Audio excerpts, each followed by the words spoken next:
At the outset, congratulations to Gulzar and his team, ably guided by our chairman, my dear friend Iqbal Salim, vice chairman, ever smiling treasurer, and persons involved in this conference, which is being organized at a very remote area, with theme of safe surgical practices. Once you talk of safe surgical practices, the soul of safe surgical practices lies in ethics and medico-legal aspects.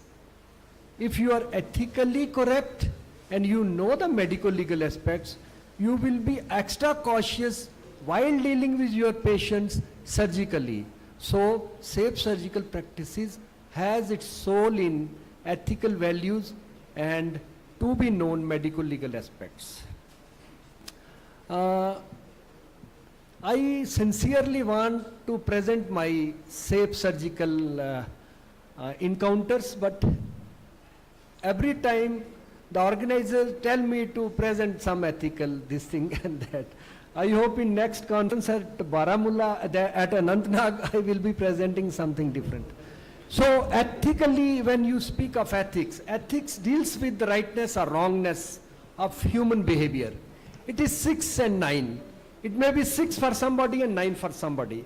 Ethical norms are not universal. They depend upon subculture of the society and the standard behavior reflecting how human beings ought to act in different situations, like friends, parents, children, citizens, businessmen, even teachers and professionals like we are.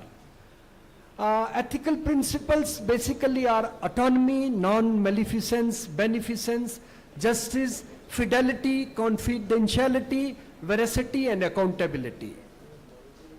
Professional ethics, which is domain of our professional ethics, they are standard of conduct that applies to people who occupy a professional occupation or a role. A person who enters a profession requires ethical obligations because society trusts them to provide valuable goods and services that cannot be provided unless their conduct conforms to certain standards. So that is why some standards have been defined as ethical principles. Professional ethics studied by ethicists are called as professional ethics. Medical ethics, it is a study of careful and systematic reflection and analysis of moral decisions and a system of moral principles that apply values and judgment to the practice of medicine. Right? It involves the consideration of others in deciding how to act. It's very important. So, as a scholarly discipline, medical ethics encompasses its practical application in clinical settings as well as work on its history, philosophy, theology, sociology, anthropology. A physician must recognize responsibility to, number 1, physician-patient relationship. Number 2, physician relationship responsibility to colleagues, number 1, physician-patient relationship. Geneva Declaration is a very important declaration.